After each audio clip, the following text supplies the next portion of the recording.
Welcome to Sleepy Stories, the place where stories aren't meant to be finished. I'm Arthur, and tonight I'll be reading you a relaxing, sleepy story written by Pumby. Tonight we journey through the misty mountains of ancient China and across continents to discover the gentle tale of tea. Let your breathing slow as we explore this comforting story together. Allow your body to settle into your most comfortable position and let your mind drift along with the soothing rhythm of our tale. Long before the bustling tea shops of London or the delicate ceremonies of Japan ever existed, there lived an emperor in ancient China whose name was Shen Nung. The year was somewhere around 2,700 years before our modern calendar began counting time. This emperor was known not for his conquests or his golden palaces, but for his curious nature and his deep love of healing herbs.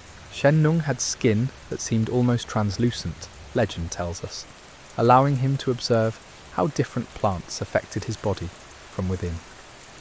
Each morning, he would venture into his sprawling garden, collecting leaves and roots and flowers, testing their properties with the patience of a devoted scholar. His servants would watch nervously as their emperor sampled mysterious botanicals, but Shen Nung possessed an intuitive understanding of nature's pharmacy that kept him safe from harm. On this particular autumn morning, the air carried that crisp quality that makes everything seem more vivid and alive. Golden leaves drifted lazily from the trees surrounding the imperial garden, creating a carpet of amber and bronze beneath Shen Nung's feet.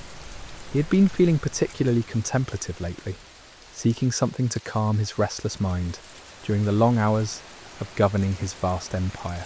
As was his custom, Shen Nung had instructed his servants to prepare a cauldron of boiling water beneath his favourite meditation tree. The steam rose in gentle spirals, disappearing into the cool morning air. This daily ritual of drinking hot water was believed to purify the body and prepare the mind for the day's challenges ahead. Shen Nung settled himself comfortably on a silk cushion, his back resting against the smooth bark of an ancient tree, whose branches stretched wide above him like protective arms. The leaves of this particular tree were small and delicate, with serrated edges that caught the morning sunlight. Nobody had ever thought to taste these leaves before. They seemed unremarkable, simply part of the landscape that had surrounded the palace for countless generations. A gentle breeze began to stir through the garden, carrying with it the scent of chrysanthemums and the distant sound of temple bells echoing across the valley. As Shen Nung reached for his cup of steaming water, preparing for his morning meditation, fate intervened in the most subtle way imaginable. Several leaves detached themselves from the branches overhead, dancing down through the still air like tiny green butterflies. Most scattered harmlessly onto the ground, but 3 perfect leaves landed directly in the emperor's cup with the softest of splashes. The hot water immediately began to change, taking on a pale golden hue that seemed to glow in the dappled sunlight filtering through the canopy above. Shen Nung watched this transformation with fascination rather than concern. His scientific mind was immediately intrigued by the way the water had changed colour, and a delicate aroma began to rise from the cup, something fresh and grassy, yet somehow deeply comforting. The scent seemed to carry promises of clarity and peace. Without hesitation, the emperor brought the cup to his lips and took his first sip of what would eventually become the world's most beloved beverage. The liquid was warm and soothing, with a subtle complexity that seemed to unfold across his palate in waves. There was a gentle astringency that awakened his senses, followed by a natural sweetness that lingered pleasantly. But more remarkable than the taste was the effect this mysterious brew had on Shen Nung's mind and body. A sense of calm alertness began to wash over him, different from anything he had experienced with his other herbal experiments. His thoughts became clearer, more focused, while simultaneously a deep tranquility settled into his bones. The usual weight of imperial responsibilities seemed to lift from his shoulders, like morning mist evaporating in sunlight. As he continued to sip the golden liquid, Shen Nung felt his breathing naturally deepen and slow. The rushing thoughts that typically filled his mind began to quiet, replaced by a serene awareness of the present moment. He could hear individual birds calling from different corners of the garden, could feel the subtle warmth of the sun on his face, could sense the gentle pulse of life flowing through everything around him. Hours passed unnoticed as the Emperor sat beneath his tree, occasionally refilling his cup with hot water to extract more of the magical essence from those 3 small leaves. Palace servants came and went, conducting the business of the empire, but Shen Nung remained in his peaceful bubble of discovery. When evening shadows began to lengthen across the garden, the Emperor finally stirred from his meditation. He carefully collected the spent leaves from his cup, examining them with the reverence of a scholar who has just uncovered an ancient text. These humble leaves, he realized, contained something extraordinary, a gift that could bring both alertness and calm, energy and peace, all balanced in perfect harmony. That night, Shen Nung slept more deeply than he had in months, his dreams filled with images of vast green hillsides, covered in rows of the special trees. He saw people from many different lands and times, all gathering around steaming cups, sharing stories and finding solace in this simple yet profound beverage. When dawn broke the next morning, the Emperor immediately returned to his tree. He carefully plucked more leaves, experimenting with different amounts, different steeping times, different temperatures of water. Each variation revealed new aspects of the plant's character, like getting to know a complex and fascinating friend. Word of the Emperor's discovery began to spread quietly through the palace corridors. Trusted advisors and court physicians were invited to share in these morning tea sessions, each experiencing their own version of the remarkable tranquility and mental clarity that the beverage seemed to provide. The imperial physician, an elderly man named Wei, who had served the court for over 30 years, was particularly intrigued by tea's unique properties. Unlike other medicinal herbs that either stimulated or sedated, this mysterious leaf appeared to do both simultaneously, awakening the mind while soothing the spirit. Wei began documenting the effects he observed in those who regularly consumed the beverage. Palace guards reported feeling more alert during their long night watches, yet also more relaxed and less prone to anxiety. Court scholars found they could concentrate for longer periods while maintaining a sense of inner peace that enhanced their creativity and insight. As autumn deepened into winter, the daily tea ceremony became an established ritual in the imperial court. The practice spread gradually beyond the palace walls, shared first with trusted friends and family members, then slowly filtering through the broader community like ripples spreading across a still pond. The mountain villages, nestled in the misty peaks surrounding the imperial valley, became the first communities outside the palace to embrace this warming tradition. Tea merchants, initially travelling on foot along narrow mountain paths, would carry small bundles of the precious dried leaves in silk pouches, trading them for rice and other necessities in remote settlements.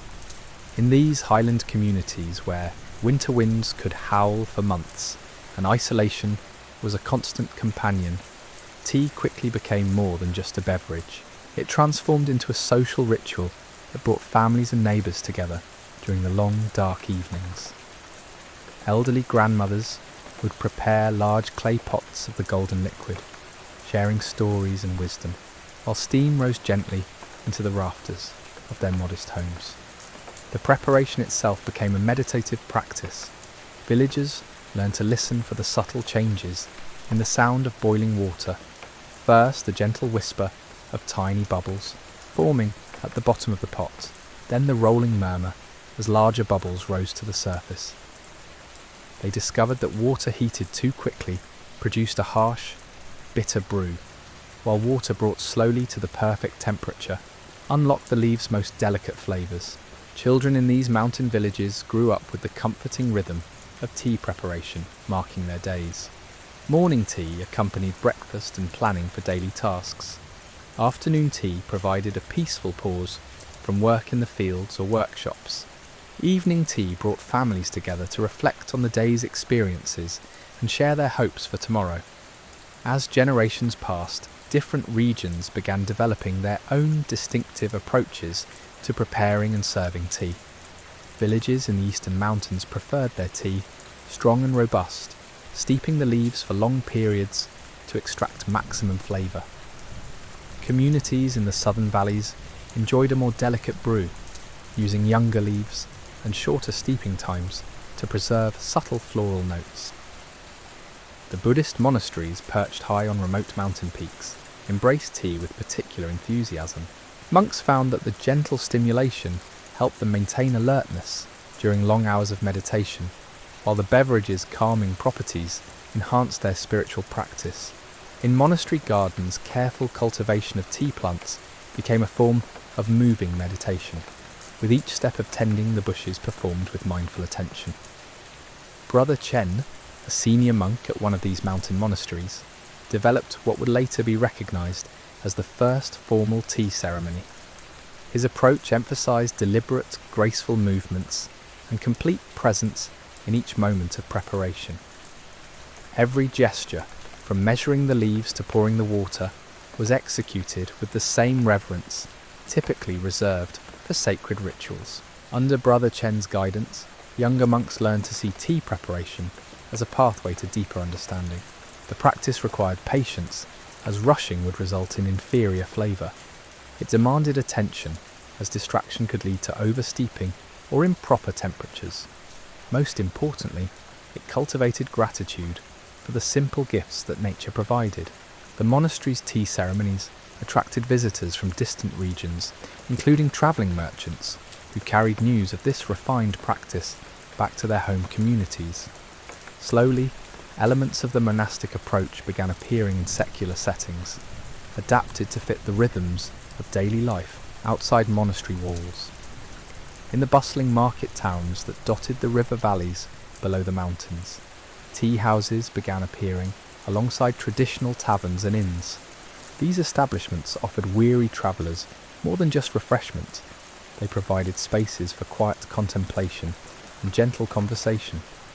The proprietors, often former monastery visitors who had learned appreciation for mindful tea preparation, created atmospheres of calm amid the usual chaos of commercial centres. The tea house owners discovered that their establishments naturally attracted certain types of patrons. Scholars appreciated the mental clarity that tea provided during long discussions of philosophy and literature. Artists found that the beverage enhanced their creative vision while keeping their hands steady for detailed work. Merchants valued the alert relaxation that helped them navigate complex negotiations with clear minds and steady nerves. As trade routes expanded beyond China's borders, tea began its gradual journey across continents. Silk Road caravans carried small quantities of the precious leaves westward, along with spices, precious stones, and other exotic goods. The long journey through desert regions and mountain passes required careful protection of the tea's delicate flavour, leading to innovations in packaging and storage. Persian traders were among the first foreigners to truly appreciate tea's unique qualities. In the courts of ancient Persia, where poetry and refined pleasures were highly valued, tea found an enthusiastic reception. Persian poets began incorporating references to tea's soothing properties into their verses, comparing the beverage's golden colour to autumn sunlight and its warming effect to gentle friendship. The Persian approach to tea preparation developed its own distinctive characteristics. They preferred adding aromatic herbs and flower petals to enhance the natural flavours, creating blends that appealed to their sophisticated palates. Rose petals, mint leaves, and cardamom pods became popular additions, each contributing subtle notes that complemented tea's fundamental character. In Persian gardens, where geometric patterns of flowers and fountains created earthly paradises, afternoon tea service became an elaborate social ritual.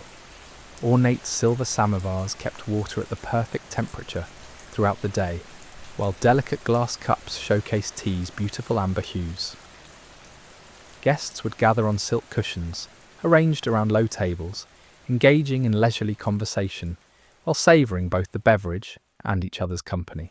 The Persian influence gradually spread tea culture into the Ottoman Empire, where Turkish merchants and diplomats encountered the beverage during their travels eastward.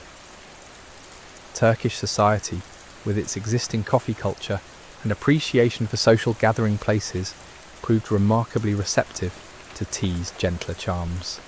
Turkish preparation methods emphasise strength and sweetness, with tea steeped longer than Persian preferences, and often served with generous amounts of sugar or honey. The Turkish approach reflected their practical nature. Tea needed to provide substantial energy for long working days while remaining affordable for common people. In Turkish bathhouses, those steamy sanctuaries where Ottoman society gathered for both physical and social cleansing, tea service became an integral part of the experience. After emerging from hot baths, patrons would relax with glasses of strong sweet tea, allowing the beverage's warmth to complement the lingering heat from their baths, while engaging in the leisurely conversations that made bathhouses important social centres. As tea culture continued its westward journey, it encountered the bustling trading posts along the Mediterranean coast, where Venetian merchants first glimpsed small packets of these curious dried leaves among the exotic cargo arriving from distant lands.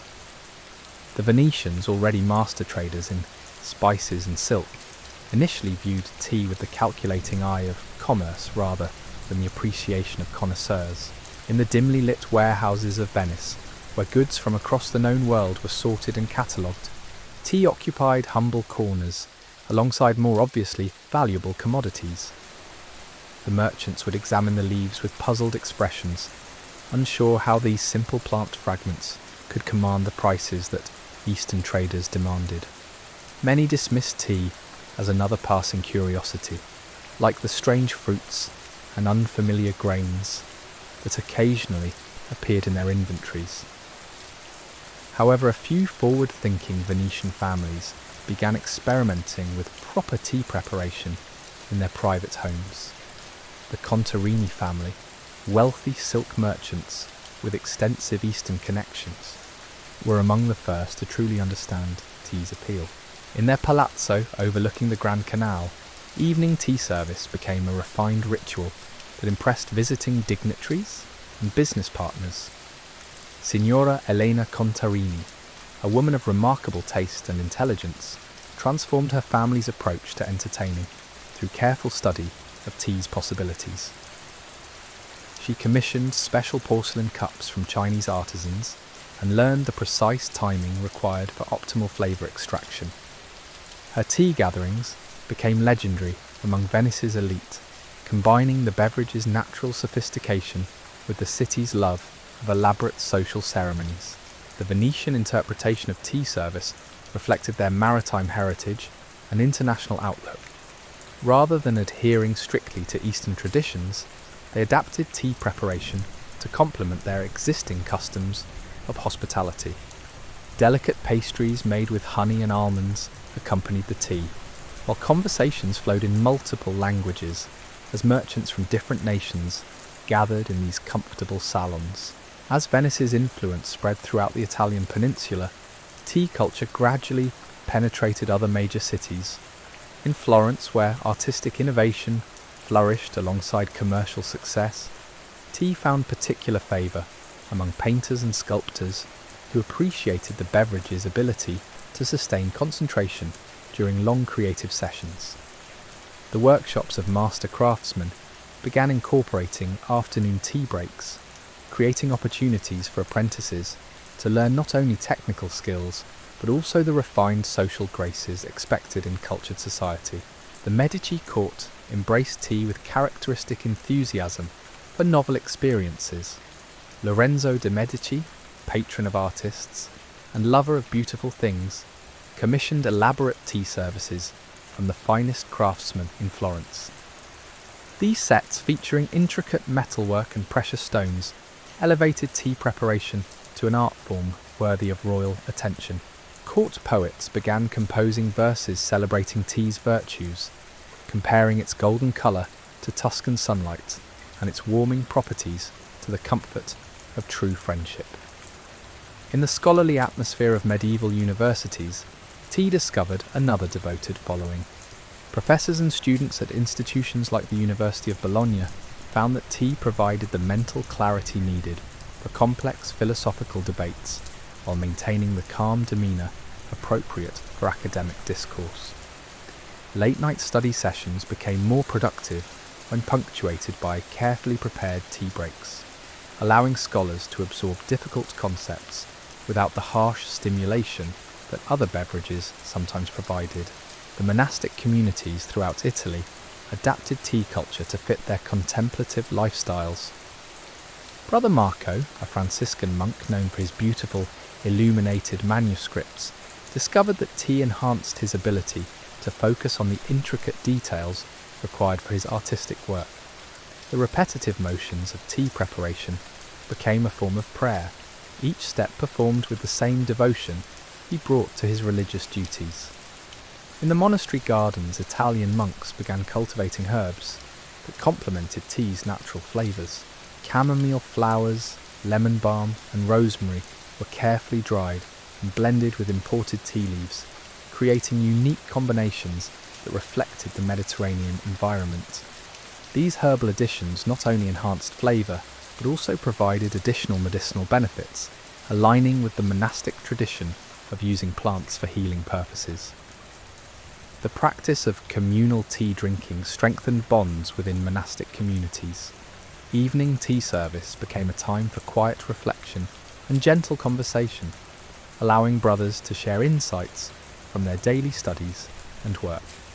The warm, common-forting ritual helped ease the transition from active daily tasks to the peaceful silence of night prayers. As trade routes expanded further westward, tea eventually reached the Atlantic ports of Spain and Portugal. Spanish conquistadors returning from expeditions to the New World encountered tea through their interactions with Portuguese traders who had established connections with Asian markets. The Spanish approach to tea reflected their bold, adventurous spirit, often combining the beverage with exotic ingredients discovered in their American colonies. In the royal court at Madrid, tea service became intertwined with the display of wealth and power that characterized Spanish nobility. Elaborate ceremonies featured tea served in precious metal cups, accompanied by sweets made with sugar from Caribbean plantations and chocolate from Mexican cacao beans. These extravagant displays demonstrated Spain's global reach, while introducing tea to influential aristocratic circles. Portuguese navigators, with their extensive experience in Asian waters, developed the most sophisticated understanding of tea among European nations. Lisbon's port districts buzzed with activity as ships arrived carrying carefully preserved tea leaves from Chinese gardens. Portuguese merchants established direct relationships with tea producers, ensuring access to the finest quality leaves while developing expertise in proper storage and preparation techniques. The Portuguese influence on tea culture extended beyond mere commerce. In the elegant salons of Lisbon's wealthy neighbourhoods, afternoon tea became an opportunity for intellectual discourse and cultural exchange. Portuguese ladies, many of whom had lived in Asian colonies, brought authentic preparation methods back to European society, teaching proper techniques to friends and family members. The journey of tea across European courts created a network of refined taste and gentle sophistication that transcended national boundaries. Letters between noble families often included detailed descriptions of new tea blending techniques or recommendations for particularly exceptional leaf varieties. This correspondence helped standardise certain aspects of tea culture while allowing regional variations to flourish. In the cooler climates of Northern Europe, tea's warming properties gained special appreciation. Dutch merchants, with their practical approach to international trade, recognised tea's commercial potential and began importing larger quantities to meet growing demand. Amsterdam's coffee houses gradually expanded their offerings to include tea service, creating establishments where both beverages could be enjoyed according to individual preference. The Dutch approach emphasised efficiency and quality, reflecting their successful maritime trading culture. They developed improved methods for preserving tea during long ocean voyages, ensuring that European consumers could enjoy flavours nearly as fresh as those experienced in Asian markets. Dutch innovations in packaging and storage became industry standards, helping tea maintain its delicate characteristics during international transport. As tea culture matured throughout Europe, regional preferences began crystallising into distinct traditions. Northern regions favoured stronger, more robust preparations that provided substantial warmth during cold seasons. Mediterranean areas preferred lighter, more delicate brews that complemented their warmer climates and existing culinary traditions. These variations enriched the overall tapestry of tea culture, while maintaining the beverage's fundamental character of promoting calm alertness and social harmony. The gradual acceptance of tea across different European societies demonstrated the beverage's remarkable adaptability. Whether served in elaborate royal ceremonies or simple family gatherings, tea possessed an inherent ability to create moments of peace and connection. This universal appeal would prove crucial as tea prepared for its next great journey, across the Atlantic Ocean to the New World, where entirely new chapters in its story would unfold among communities eager for both comfort and sophistication in their daily lives. The English Channel's grey waters carried more than just ships and salt spray. They carried dreams of a new kind of prosperity across the Atlantic to shores where vast forests stretched beyond the horizon, and indigenous peoples had their own ancient relationships with plants that soothed and healed. When the first European settlers arrived in what would become the American colonies, they brought with them small precious caches of tea leaves, wrapped in oiled cloth and stored in wooden chests. These carefully guarded supplies represented more than mere beverage preference.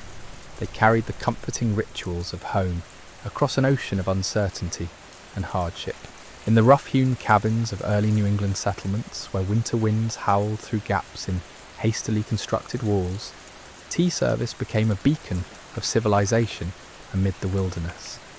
Martha Whitmore, wife of a Massachusetts Bay Colony merchant, would carefully measure her precious tea leaves each morning, stretching her dwindling supply to last through the long months until the next ship arrived from London.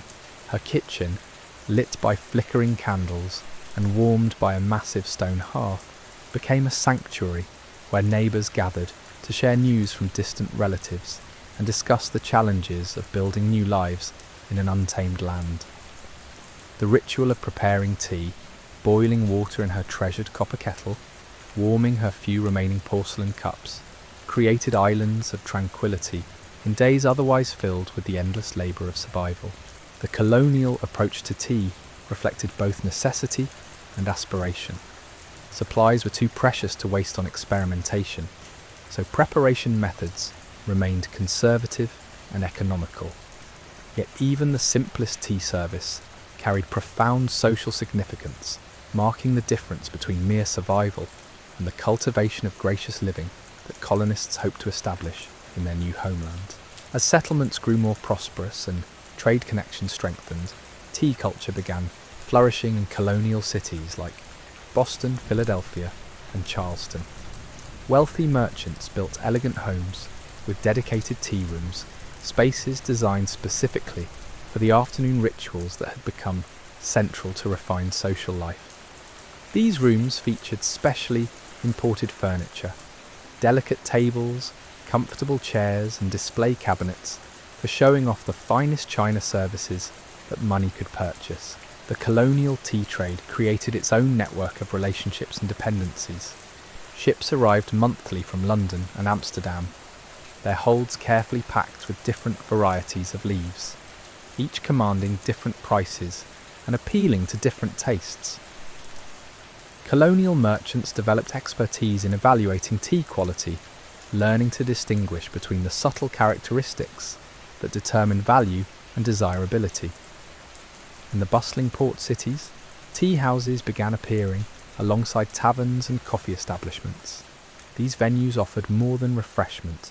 They provided neutral spaces where business could be conducted with civility and grace. The calming influence of properly prepared tea seemed to facilitate negotiations and smooth the rough edges of commercial competition. The Pemberton Tea House in Philadelphia became particularly renowned for its sophisticated atmosphere and excellent service. Mrs. Eleanor Pemberton, a widow who had learned tea preparation from Portuguese nuns during her youth in Lisbon, created an establishment that attracted merchants, lawyers, and even occasional visiting dignitaries. Her afternoon tea service featured delicate sandwiches, imported pastries, and perfectly brewed tea served in genuine Chinese porcelain.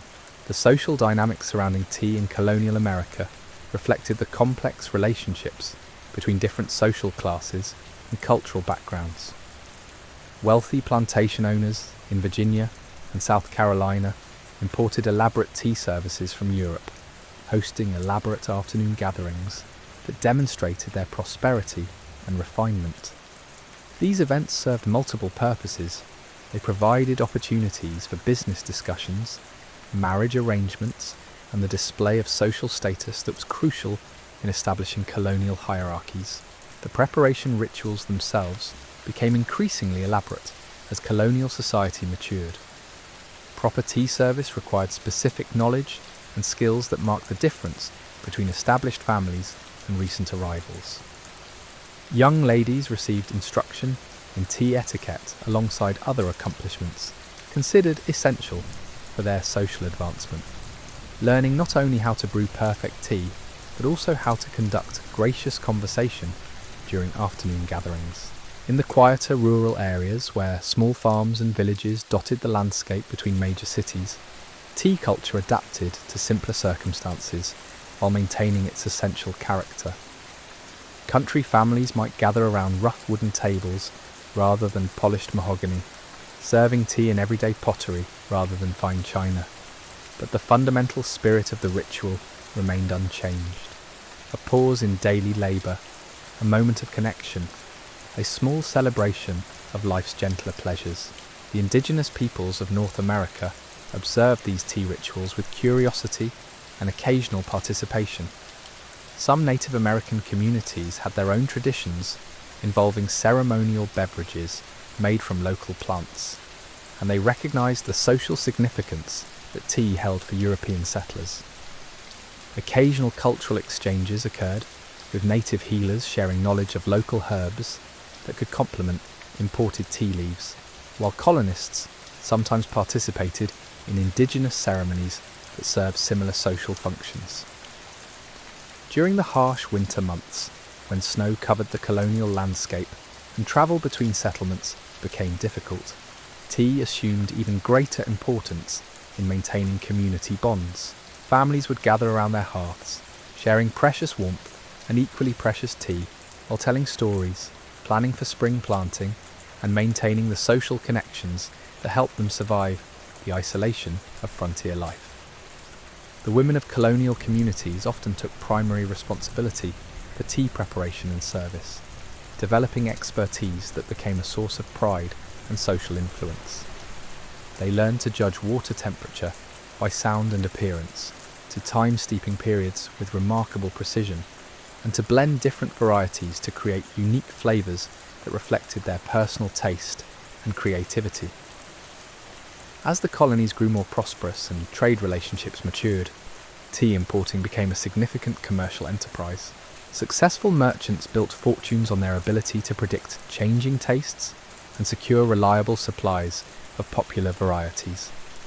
The tea trade created employment for dock workers, warehouse managers, shopkeepers, and the skilled craftsmen who created the accessories necessary for proper service. The increasing availability of tea gradually democratized the beverage, making it accessible to middle-class families who might not afford the most expensive varieties but could still participate in the social rituals surrounding tea consumption. This broader accessibility helped tea culture take deeper root in colonial society, moving beyond the exclusive domain of the wealthy to become part of the daily rhythm of American life. Churches and religious communities embraced tea as an alternative to alcoholic beverages, appreciating its ability to promote social gathering without the moral concerns associated with stronger drinks. Meeting houses began serving tea after services, creating opportunities for congregation members to strengthen community bonds while discussing spiritual matters in relaxed, comfortable settings. The medical community in colonial America gradually recognized tea's beneficial properties, with physicians recommending the beverage for various ailments and conditions. The gentle stimulation provided by tea was considered beneficial for patients recovering from illness, while its calming properties were thought to help with nervous disorders and digestive complaints. Colonial newspapers began featuring advertisements for different tea varieties and accessories, helping to educate consumers about quality differences and proper preparation techniques. These advertisements reflected the growing sophistication of American tea culture, with merchants emphasizing the authenticity and quality of their offerings, while providing detailed instructions for optimal brewing methods. The relationship between tea culture and colonial politics remained generally harmonious during the early decades of settlement, with tea serving as a symbol of connection to European civilization and refinement. The beverage represented successful trade relationships, cultural sophistication, and the gradual transformation of wilderness settlements into proper communities worthy of respect and recognition. As colonial society matured, tea ceremonies began incorporating uniquely American elements while maintaining their essential European character. Local honey replaced imported sugar, regional pottery complemented fine china, and conversations increasingly focused on American concerns rather than distant European affairs. These subtle adaptations reflected the gradual emergence of a distinctive American identity while preserving the fundamental values of hospitality, refinement, and social connection that tea culture represented. The evening hours in colonial homes often featured intimate family tea service, with parents and children gathering to share the day's experiences while savouring the gentle warmth and comfort that properly prepared tea provided. These quiet moments helped strengthen family bonds, while teaching younger generations the social skills and cultural values that would serve them throughout their lives. And so our gentle journey through tea's sleepy history draws to its peaceful close. From those first 3 leaves that drifted into Emperor Shen Nung's cup beneath an ancient Chinese tree, we have followed this humble beverage as it wandered slowly across continents and centuries, carrying with it the simple gift of calm connection. Through Persian gardens where rose petals floated in amber liquid, across Venetian canals where merchants discovered new forms of sophistication, into colonial American homes where families gathered around flickering hearths, tea has woven itself into the fabric of human comfort, one gentle sip at a time.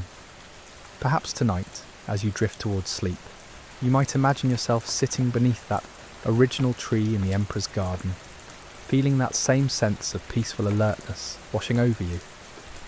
The steam rising from your cup carries centuries of stories, countless moments of quiet contemplation, and the enduring promise that some of life's greatest discoveries come not from grand adventures, but from simply paying attention to the small miracles that surround us every day.